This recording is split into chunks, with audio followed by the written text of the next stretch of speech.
Dito na ba kaya makukuha nila si Paul at ng buong PB team si Ninita sa kamay ng lalaki nagtanan sa kanya?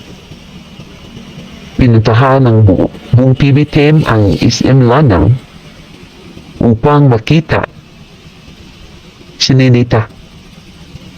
Makikita natin ang malaking pagmamahal ni Sir Paul at ng buong PB team sa pamilya ni Nanay Lorna.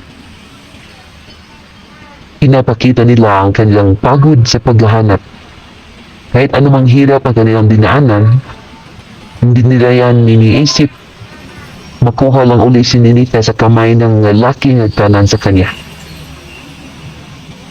Kahit ganun pa man ang nangyari, sana nga po ay walang masamang nangyari kay Ninita at sana matulungan si Ninita na makumbinsi na bumalik sa kanyang pag-aaral. Abangan natin mga kababayan ang susunod na kabanata ng buhay ni Ninita.